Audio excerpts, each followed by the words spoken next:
புதிய கல்விக் கொள்கையில் மாநில உரிமைகளுக்கு எதிரான அம்சங்களையும் தமிழக அரசு தமிழ்நாட்டில் அனுமதிக்க கூடாது.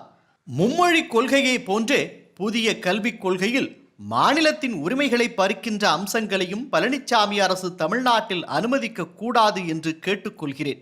கொரோனா பாதிப்பின் வீரியம் குறையாமல் ஊரடங்கு தொடரும் நேரத்தில் அவசரமாக புதிய கல்விக் கொள்கைக்கு மத்திய அரசு ஒப்புதல் அளித்திருப்பது ஏற்புடையதல்ல என்று ஏற்கனவே தெரிவித்திருந்தேன். இது தொடர்பாக நாடாளுமன்றத்தில் விரிவான விவாதம் நடத்தி குறைகளை சரி செய்து அதன் பிறகே செயல்பாட்டுக்கு கொண்டு வருவதே சரியாக இருக்கும். அப்படி வரும்போது குறைந்தபட்சம் 5ஆம் வகுப்பு வரை தாய்மொழி கல்வி கட்டாயம் என்பதை 8ஆம் வகுப்பு வரை தாய்மொழி கல்விதான் என்று அறிவிக்க வேண்டும். தமிழ்நாட்டை பொறுத்தமட்டில் முதன்மை மொழியாக தமிழும் உலக அளவிலான பயன்பாட்டிற்கு ஆங்கிலமும் கொண்ட இருமொழி கொள்கையே ஏற்றதாக இருக்கும். 3வது மொழியை படிப்பது என்பதையே விரும்பினால் மட்டுமே என்றிருக்க வேண்டும். அப்படி 3வதாக ஒரு மொழியை படிக்க விரும்பினால் அது மாணவர்கள் விரும்பும் மொழியாக இருக்க வேண்டும். ஆனால் அந்த 3வது மொழி என்பது எக்காலத்திலும் ஹிந்தி அல்லது சமஸ்கிருதமாக இருக்க வேண்டும் என்று கட்டாயப்படுத்த மாட்டோம் என்னும் உறுதிமொழியை தெளிவாகவும் வெளிப்படையாகவும் மத்திய அரசு அறிவிக்க வேண்டும். எந்த ஒரு மொழியும் நமக்கு எதிரானது அல்ல. அதே நேரத்தில் நம்முடைய தாய்மொழியை அழுத்திவிட்டு எந்த மொழியை உயர்த்தி பிடித்தாலும் அதனை ஏற்க முடியாது. கண்டிப்பாக எதிர்ப்போம். எனவே பேச்சு வழக்கில் இல்லாத சமஸ்கிருதம் போன்ற மொழிகளை வலிந்து நடைமுறைக்கு கொண்டு வரும் முயற்சிக்கு பதிலாக தாய்மொழிகளை உயர்த்தி பிடிப்பதே வளர்ச்சிக்கான பாதையாக இருக்கும். பாடச்சுமை குறைக்கப்பட்டு மாணவர்கள் சுயமாக சிந்தித்து கற்பதற்கான வாய்ப்புகளை தொழில்நுட்ப வசதியுடன் உருவாக்குவது பாராட்டத்தக்கது. ஆனால் போதுமான கழிப்பறைகளோ வகுப்பறைகளோ இல்லாத பள்ளிக்கூடங்கள் அதிகம் இருக்கும் நாட்டில் அதற்கான கட்டமைப்பை உருவாக்குவதே முதல் பணியாக இருக்க வேண்டும். கல்விக் கொள்கை தொடர்பான கழகத்தின் பரிந்துரையில் கூறியதைப் போல 3, 5 மற்றும் 8ஆம் வகுப்புகளுக்கு பொதுத் தேர்வு என்பது மாணவர்களை நிச்சயமாக வதைப்பதாகவே அமையும். பள்ளியில் கற்றல் இடைநிற்றலில் இருந்து வெளியே சென்ற 2 கோடி குழந்தைகளை மீண்டும் பள்ளிக்கு அழைத்து வருவது 2020 தேசிய கல்விக் கொள்கையின் இலக்கு என்று கூறப்பட்டிருப்பது உண்மையாக இருந்தால் அதனை சிதைக்கும் இந்த பொதுத் தேர்வுகளை ரத்து செய்ய வேண்டும்.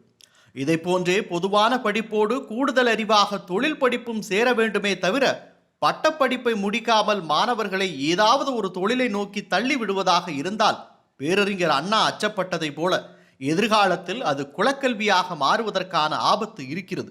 எனவே இதனை செயல்படுத்துவதில் தமிழகம் மிகுந்த கவனத்தோடு இருக்க வேண்டும். நாடு முழுமைக்கும் NCERT மட்டுமே பாடத்திட்டங்களை உருவாக்கும் என்று கூறப்பட்டிருப்பது ஏற்புடையதல்ல. அந்தந்த மாநிலங்களில் தேவைக்கு ஏற்ப பாடத்திட்டங்களை உருவாக்குவதே சரியாக இருக்கும். இதுபோன்று உயர் படிப்புக்கு நாடு முழுவதும் ஒரே நுழைவுத் தேர்வு என்பது பெரும் பாதிப்பை ஏற்படுத்திவிடும். நீட் தேர்வுக்கு பிறகு நுழைவுத் தேர்வுக்கான பயிற்சி மிகப்பெரிய சந்தையாக உருவெடுத்துள்ள நிலையில் இத்தேர்வும் வைக்கப்பட்டால் பட்டப்படிப்பு என்பது ஏழை கிராமப்புற மாணவர்களுக்கு எட்டாக்கனியாகிவிடும். தேசிய அளவிலான ஆசிரியர் தேர்வு முறையும் எதிர்பார்க்கிற நல்ல விளைவுகளை ஏற்படுத்தாது என்பதையும் ஆட்சியாளர்கள் உணர வேண்டும். இதையெல்லாம் விட பொதுப்பட்டியலில் இருக்கும் கல்வியை மறைமுகமாக மத்திய பட்டியலுக்கு கொண்டு செல்லும் ஏற்பாடுகளாக தேசிய கல்வி ஆணையம், தேசிய ஆய்வு அமைப்பு போன்ற அமைப்புகளை புதிய கல்விக் கொள்கை முன்மொழிந்திருக்கிறது. பாடத்திட்டம், பயிற்றுவிக்கும் முறை, தேர்வுகள் போன்றவற்றையெல்லாம் தங்கள் கைகளில் எடுத்துக்கொண்டு இவற்றுக்கு தேவையான கட்டமைப்பை உருவாக்கும் வேலைகளை மாநில அரசுகளிடம் தள்ளிவிடுவது எப்படி சரியாக இருக்க முடியும்?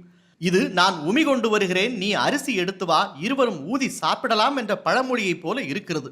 இந்த ஏற்பாடு கூட்டாட்சி தத்துவத்திற்கு எதிரானது. பல்வேறு வகையான மொழி, கலாச்சாரம், பண்பாடு, உட்கட்டமைப்பு வசதி கொண்ட இந்தியாவில் அந்தந்த மாநில சூழலுக்கும் கல்வி வளர்ச்சியில் அந்தந்த மாநிலங்கள் பெற்றிருக்கும் முன்னேற்றத்தின் அடிப்படையிலும் தேவைக்கு ஏற்பவும் புதிய கல்விக் கொள்கையில் மாற்றங்களை செய்து கொள்வதற்கான உரிமை மாநில அரசுகளுக்கு கட்டாயம் இருக்க வேண்டும். அந்த வகையில் தமிழகத்திற்கு தேவையான மாற்றங்களுடன் கூடிய தனி கல்விக் கொள்கையை கொண்டு வருவதற்கான நடவடிக்கைகளை தமிழக அரசு மேற்கொள்ள வேண்டும். திமுகவை போல வரட்டு வாதத்திற்காகவோ அரசியலுக்காகவோ நாங்கள் கண்களை மூடிக்கொண்டு புதிய கல்விக் கொள்கையை எதிர்க்கவில்லை. அதை போல ஒரேடியாக ஆதரிக்கவும் இல்லை. கல்வி என்பது மாணவர்கள் மற்றும் நாட்டின் எதிர்காலம் சார்ந்தது. இதில் அரசியலுக்காக நாங்கள் எதையும் பேச விரும்பவில்லை.